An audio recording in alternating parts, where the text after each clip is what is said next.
Le diocèse de Québec, c'est une grande famille qui avance, qui marche ensemble, à l'écoute de la parole de Dieu, à l'écoute aussi des besoins de nos frères et sœurs.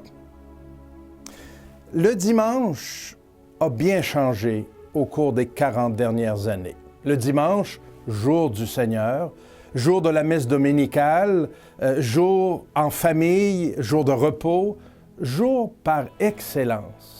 Pourquoi se réunir le jour du Seigneur, une journée à laquelle on donne ce nom, jour du Seigneur?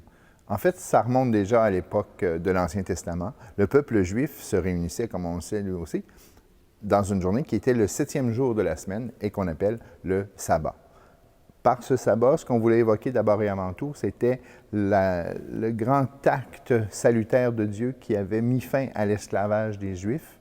Et donc, en ayant une journée où on ne travaille pas, on se rappelle qu'on n'est pas des esclaves, on n'est pas des hommes et des femmes voués au travail de façon absolue et continue, mais qu'on peut s'arrêter une fois dans la semaine, on n'est pas des esclaves.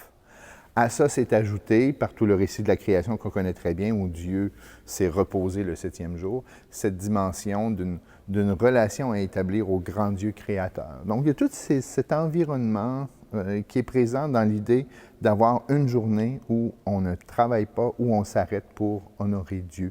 On a des traces dans des textes très, très anciens, bon, je pense au Nouveau Testament, mais aussi les textes des pères de l'Église, de l'importance, la conscience des premiers chrétiens, des premières communautés chrétiennes, de l'importance du jour du Seigneur.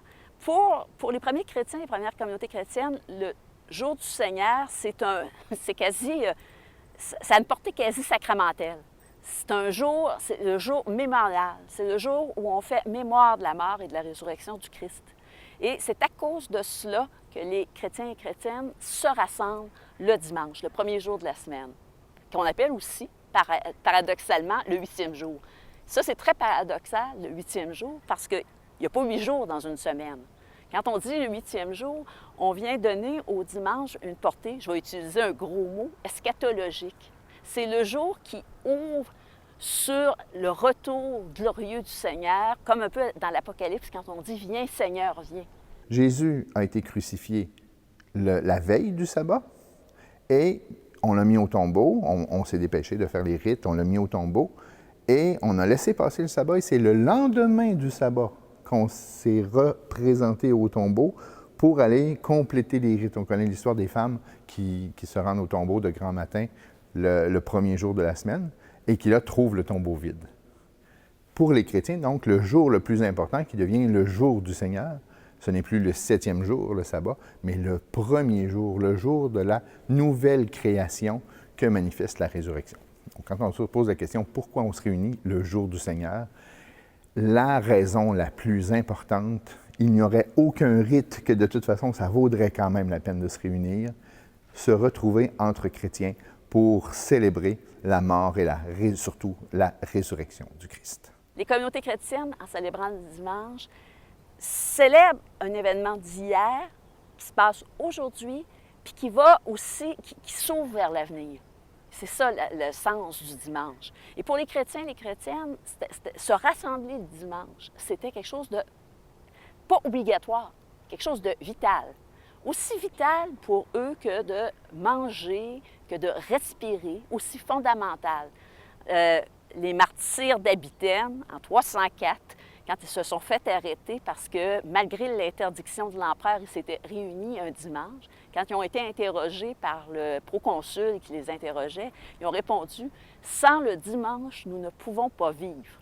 Donner à ce jour-là un certain respect, puis une certaine mise en valeur de ce jour-là pour qu'on puisse se donner du temps en famille, qu'on puisse se donner du temps pour Dieu, qu'on puisse se donner du temps en couple aussi. Ce qui est important, c'est l'espèce de la fraternité qu'on peut retrouver en allant à la célébration, bien sûr, mais en essayant soit d'aller chez des amis si on se fait inviter, ou bien d'accueillir des amis aussi. Parce que je crois que la célébration du dimanche, finalement, c'est pas juste la messe, même si c'est peut-être le point culminant sur le plan de notre foi chrétienne, mais c'est la messe avec la fraternité, avec, je vais dire, des œuvres de justice sociale. Là. La réalité aujourd'hui est bien différente de ce que nous avons connu dans le passé. Vous le savez tout comme moi. Vous le voyez dans vos propres communautés locales, dans votre propre famille. La participation à la messe dominicale a beaucoup diminué. Aussi, nous devons constater que nous comptons sur un nombre plus restreint de prêtres disponibles pour présider la célébration eucharistique chaque dimanche dans toutes les communautés de notre diocèse. Cette lettre pastorale, ma première, adresse cette réalité et offre des pistes dans la situation actuelle pour nous aider à mieux célébrer le jour du Seigneur compte tenu de nos forces et fragilités. Dans un esprit d'évangélisation, nous savons combien il est important pour chaque communauté chrétienne de se rassembler pour célébrer le jour du Seigneur.